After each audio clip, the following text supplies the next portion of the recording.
Welcome back. Concerns over unemployment has intensified as the economy grew at the slowest pace in nearly 6 years last quarter.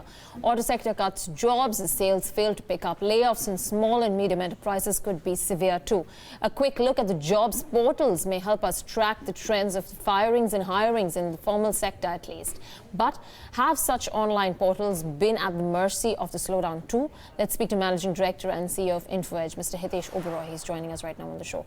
Mr. Oberoi, thanks very much for taking out the time. Let me ask you, how impacted or how unscathed are you with regards to the slowdown?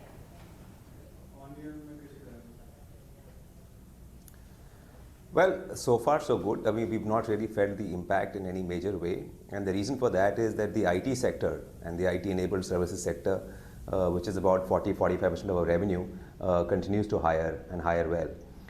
Yes, of course, there is a slowdown in certain sectors, and that's beginning to have an impact on certain markets like Mumbai, for example. Sectors like NBFC, financial services, insurance, sectors like auto. These sectors, telecom, these sectors are now in trouble. I mean, they're not hiring as many people as they were hiring earlier. But they're a small part of our total business, so that's not impacting us to that extent as yet. Are you seeing changes with regards to your market share in the advertising space, and are you seeing dynamics changing with the ad spends?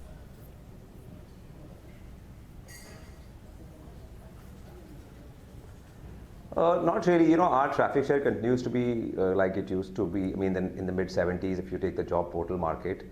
So it's not as if we are gaining because our traffic share is growing or anything of that sort. It's just that, some parts of the economy are doing well, some parts are not doing so well. Parts of the economy which are doing well, I mean, it's still very, very hard to hire people. I mean, if you want to hire a good quality techie in India today, I mean, you have to pay through your nose. If you have to hire a high quality data scientist, they are almost impossible to get. So, in certain parts of the economy, there is a boom, if I were to sort of use the word. And these parts of the economy seem to be sort of hiring as if there is no slowdown, as if they don't read the papers, as if they don't watch business channels. But yes, there are certain sectors which are in trouble. And the number of sectors which are in trouble and the number of sectors which are not hiring is actually increasing with every passing month. Do you think that, obviously, like you said, IT hiring is happening at a regular pace. Do you think that will be able to support you irrespective of whether or not the slowdown from the other pockets will have a slightly more prolonged timeline than anticipated? Well, yes, if the slowdown worsens or if it is sort of longish, then of course our business will be impacted. The thing about slowdowns is that even if a company is not in a slowdown, but the sentiment is that of a slowdown, clients start negotiating, clients start delaying decisions, they put off manpower sort of requests, they take longer to sort of close a deal. So, it tends to have an impact on everybody, even if the company is doing well. That's the thing about a slowdown. So if the slowdown is longish or if it's, if it deepens, then of course it could have an impact on our business. How much do you anticipate billing growth to be, for the rest of the year, in line with the average that we've been seeing in the past? I think last quarter it was about 19%.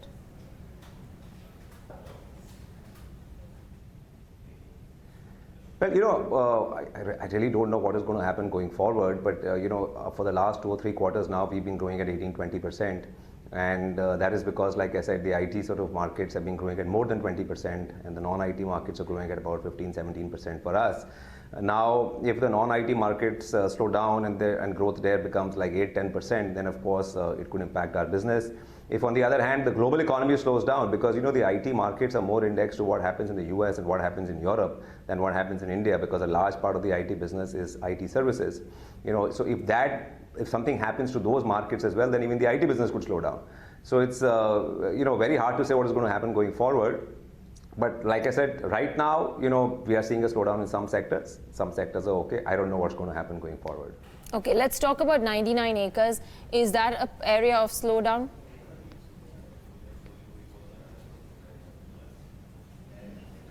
Real estate has been in the doldrums for the last, I think, almost decade now, for at least 7-8 years. The real estate market has been very sluggish. The new home market has sort of virtually collapsed. So that the real estate market continues to be tight. Prices have not really gone up in the last 6-7 years. So in real terms, of course, real estate has depreciated and not appreciated. Even today, as we speak, there is a slowdown in the new home market for sure, and the slowdown has actually deepened over the last year or so. And this is because of a lack of financing for developers and for new home buyers. And as a result, what is happening is developers are putting off new projects. So new launches are getting delayed for sure, and that tends to impact the overall sentiment in the real estate market. Now, is that having an impact on our business? The answer is still no. We are still growing, but that is more because of a secular shift, in advertising spends from offline media to online media. So that's not because the overall ad spend is growing. That's because revenues are shifting from offline to online. The real estate market continues to be in trouble. That will actually be the case for some time to come. The other one, obviously, where there is some amount of pressure is the matrimony business, and while you're facing stiff competitive pressures in the north and the western regions, what is the game plan there? Are you going to continue to spend more in terms of marketing and advertising to increase market share for yourself in these two main regions?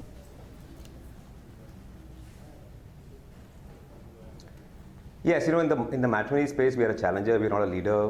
We are a number 2 player in the north and west, a strong number 2 player in the north and west, but a number 3 player nationally. Here, I think we're very happy with the progress we are making. Of course, we are spending a lot of money, but it's nothing compared to what other companies are spending. But that sort of extra spend is resulting in us gaining market share over our competitors.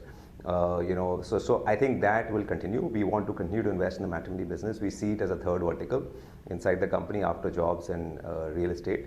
And we are a long-term player in this category, and we will continue to invest. Competitors also within this segment continue to spend money, to push their market share higher. So while you said you're a challenger in this space, does that mean that you have to, put in that much more in terms of your own internal spending to match up or try to gain, take away market share? And not just for matrimony, not just for the matrimony business, but overall, do you think the pie of spends on marketing and advertising for you is going to go up?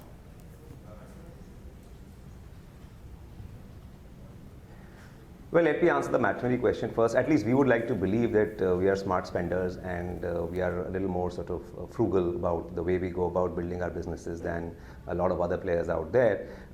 So given our market position, I think our strategy is perfect. I mean, we are now recognized as a player in the matrimony space. That was not the case 2 or 3 years ago.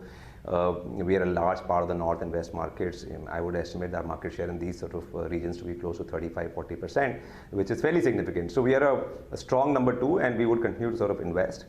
In the other parts of the business, and partly it is also, you're right, because competition is also spending aggressively, right? And that is the nature of the game. So in the end, the stronger player will win. And this is true for the other categories as well. In the real estate vertical as well, there is competition. And a lot of our spending will be determined by how much competition wants to spend. We are happy with the way things are today. We are happy to work on product and innovation. But yes, if there is a war tomorrow in the market, we are prepared, and we will up our spends. In the job space, we are a little more comfortable. It's not as if we have to spend money. We are a leader. We are a very dominant player. We continue to work aggressively on improving our customer service, on innovating more, on improving our product and platforms, and that is an area of continuous investment. But yes, if there is a war tomorrow in the marketplace, and if competition starts to spend like there is no tomorrow, then we will be forced to respond. Okay, can't let you go. Last question: Zomato, Policy Bazaar. What's the game plan? You said that you're looking to expand further with Zomato and 3-tier cities as well. What's the approach? So Zomato has already expanded. I mean, they are in like hundreds of cities. They have more than 200,000 sort of delivery boys working for them. I think the game plan for Zomato is now to sort of, in general, globally, I think companies, and especially unicorns, need to be a little more circumspect about how much they're spending and how much they're burning. We don't know what the future holds. I mean, if the Uber and WeWork IPOs don't work out as expected, Uber is of course already public and the stock is down 30%. And if WeWork also doesn't sort of work out as planned, I mean, who knows, the outlook for and the fund availability to unicorns may change over time. So I think it's time to be cautious. It's time to sort of try and see if we can cut the burn and sort of slowly move the business to profitability. And that's what the Zomato team is working on.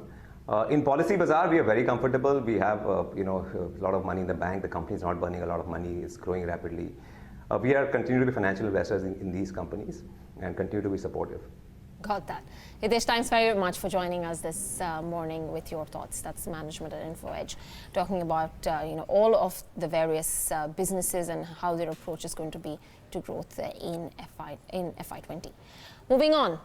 Bharat Electronics has received orders for a fresh batch of Akash missile systems worth 5,357 crore rupees.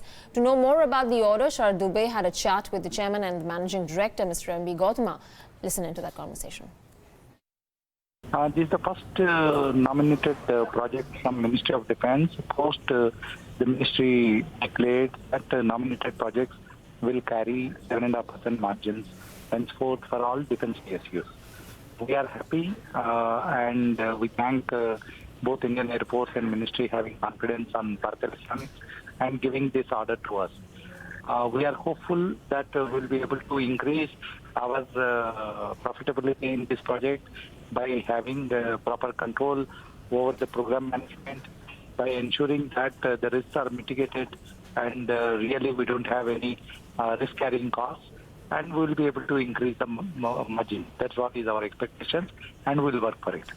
This contract is a turnkey contract. It has got both supplies and services along with establishment of infrastructure. Yes, it is quite challenging, and we are geared up. We were waiting for this order. We are geared up to complete it on time. Well, sir, is this the only order of missiles, or are you expecting more from the ministry? We are expecting many more orders. BEL has entered into the system integration of missiles with Akash. Today, we are the lead integrator for the long-range surface-to-air missile system for Indian Navy. We are also nominated as lead system integrator for MRSAM program of Indian Air Force. We will be supporting BDL for delivering the Akash missile systems required by Indian Army and also MRSAM systems required by Indian Army through BDL. So today we are working along with BDL and a host of other Indian defense companies. We are able to provide integrated solution to the users and also maintain the systems post commissioning and warranty. And sir, with this order, what's the order book looking like, and how many years visibility does this have? Yeah, this order we will be liquidating it in 3 to 4 years time, and then followed by services. And this order, with this order book this year, we are able to acquire orders for 9,000 crores at this point in time, and we expect another 4 to 6,000 crores of orders to come in the remaining part of the financial year. Well, the company also has plans to develop alternate defense revenue streams like smart cities. Can you give us more details into it, sir? Yeah, we started expanding into homeland security and smart city business with the niche technologies, command control technologies, what we have developed for the defense. And today, in 2 years period, we are able to capture nearly 5,000 crore orders in different portfolios of smart city and homeland security solutions. And today we are competing and winning tenders also in these segments, and we expect to grow bigger in the coming years. This move for diversification has paid us good dividends. Well, yes, definitely. The street is actually concerned that the working capital is getting stretched on delayed government receipts. Is this a valid concern, or what are you going to do with this? Yeah, as I know, we didn't go for any working capital loan. We are able to manage the requirements of working capital with proper fund collection from the our customers. But however, the situation is really tight, and there is a delay in allocation of the specified budgets to the defense customers, and hence there is a lag in payment. But of course, it is not just for BEL alone, it is for the entire sector. However, we are able to manage so far, and we are confident that this crisis, what is known to the industry, will not be staying for longer, and we'll have much smoother flow of working capital coming out of our pending debt from the customers soon. And lastly, sir, the question is for your services segment's income, what's the way ahead going into FY20? Yeah. Services, we are planning to increase our service portion in our revenues to about 25% in next 2 to 3 years' time. And most of the contracts today, customer is looking for AMC along with the supply order.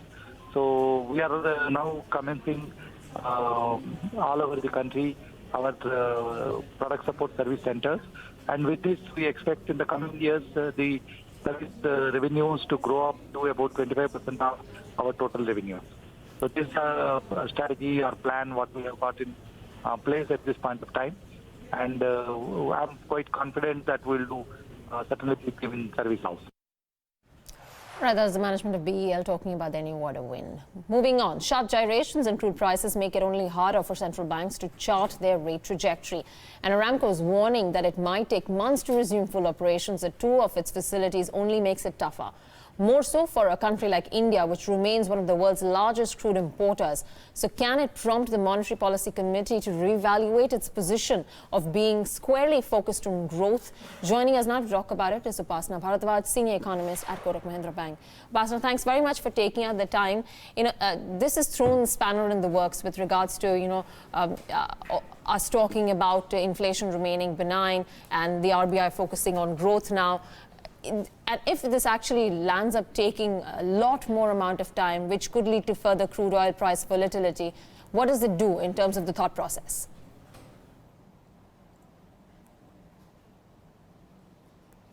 Yeah, of course, if we were to just keep this crude oil shock aside for the time being, then yes, we know that the growth slowdown has become fairly entrenched across sectors that we've been seeing. And of course, at the same time, we are seeing that the headline inflation is also remaining very benign, especially because of demand side pressures being very muted. We are seeing that the core inflation remains fairly contained. In this kind of a backdrop, until now, of course, crude oil prices were stable.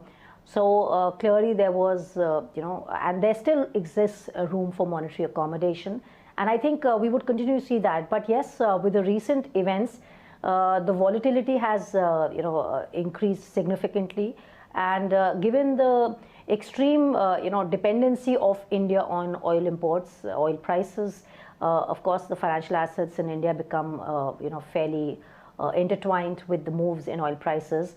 Having said that, I think if we were to look at the sensitivity of oil, yes, inflation tends to pick up with a $10 move.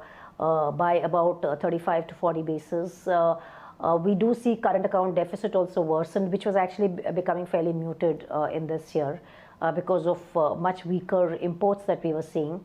So we do see about a $10 move resulting in a $12 to $13 billion impact in current account deficit. Growth also gets a negative terms of trade shock, and we tend to see about 25-30 basis impact or adverse impact on growth as well. So yes, the fundamentals do get shaken if we were to see a sustained uptick in crude oil prices from these levels. Now the bigger question is whether this kind of a supply disruption will continue and hence put upside pressure on crude oil prices further from here. As long as, I would say $70, $71 is capped in terms of crude oil prices, I don't think it meaningfully changes the fundamentals of India to that extent, because that is the range which anyways we have been working with. But yes, like I mentioned, maybe globally a coordinated policy response, and that's what we're hearing from, that at least in the near term, to bridge this gap, sudden supply gap that has arisen because of the blast, we will be seeing a coordinated policy response, which will ensure that supply is still adequate. the inventory levels globally are still comfortable to manage about 60 to 90 days of demand. Yeah. And I think within the 60 to 90 days, we might see the Saudi Arabia's output gradually, normalize. So we do have time before this can really turn into an ugly event. Yeah. And I think that is why at this point in time, we would want to believe that it is not a permanent disruption. It is a temporary disruption, and we will start seeing oil prices normalize again, eventually slightly at lower levels, because somewhere demand is also slowing down. So the global slowdown, supply-demand balance will still be kind of restored to that extent. All right. Upasna, so the August WPI inflation, remained flat, and that was also one of the reasons was the subdued fuel and power inflation. Now, obviously, with prices, if they start to harden from here on, fuel prices, how soon can they show up in the inflation, in the fuel price inflation? And therefore, when October comes, do you expect any change in the commentary of the Monetary Policy Committee? So I think our in-house estimates suggest that they ideally, with a $10 move in crude oil prices for the coming fortnight, probably 5 to 6 rupees is the increase in the retail level gasoline prices that we'll see, in the upcoming few days. I think, but that is something which we'll have to see how that really pans out, whether that pass-through really happens. So that is one thing, and clearly that will have a little bit of bearing. But the crude oil prices have already been subdued, and hence I think overall, given that the core inflation is in check, there will be a marginal uptick in one of the internals, but the headline still remains in check, and hence I don't see too much of a significant upside risk to inflation trajectory at this point in time. A persistent increase in that $10 crude oil prices will definitely translate into, like I said, in the next 3 to 5 months down the line, we would have seen an impact of about 30-40 basis. But having said that, for the October meeting, yes, the governor would be cautious, but I don't think that should change the course of monetary policy action at this point in time, because even if we look at 6 to 9 months down the line, the headline inflation still remains below 4%, except for 1 or 2 readings here and there which just touch and go 4%. Largely in the next 6 to 9 months, we're not looking at inflation above 4%.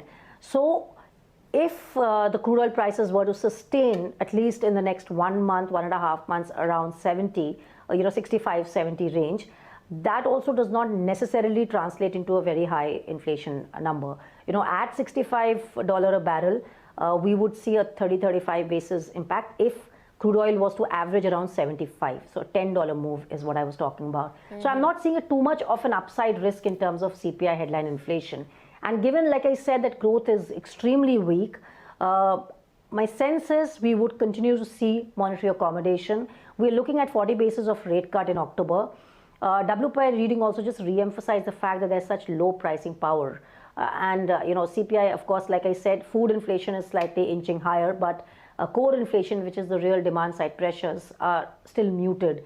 All in all, yes, 3 to 4 months down the line, if crude oil prices sustain, we might see WPI inflation getting much faster. The transmission is faster in WPI than in CPI. But CPI also might start gradually reflecting that increase in the next 3 to 4 months. All right. But that depends on the sustainability of the crude oil prices above 70. All right. So, you said you were expecting 40 basis point cut in the October policy. We've got the Fed policy meet coming up. And while obviously the market has factored in a 25 basis point cut, there is a probability now starting to shift, about 34% probability of the Fed actually not doing anything. But the commentary definitely is expected to be less dovish. Keeping that in mind, obviously, all of these factors, will be taken into consideration when our monetary policy meet happens. So, in light of that, does 40 basis points look a little bit more to you? Excessive?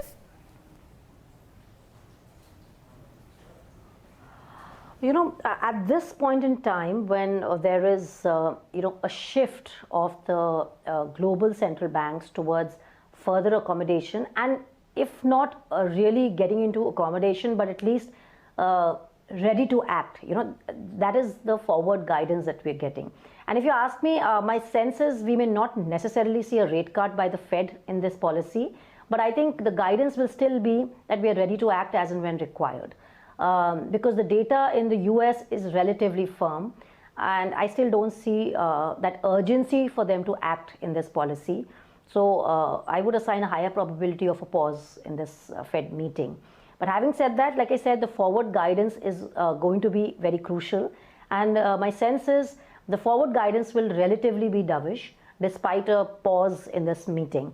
And then if we were to put the ECB, the upcoming BOJ meeting, and all of the other key global central banks, I think the global slowdown and the consequent policy response will keep the global conditions benign, and hence provide room for India also to act accordingly. So I don't see it to be too aggressive. I think our GDP forecasts for this year are at 5.8% for the full year.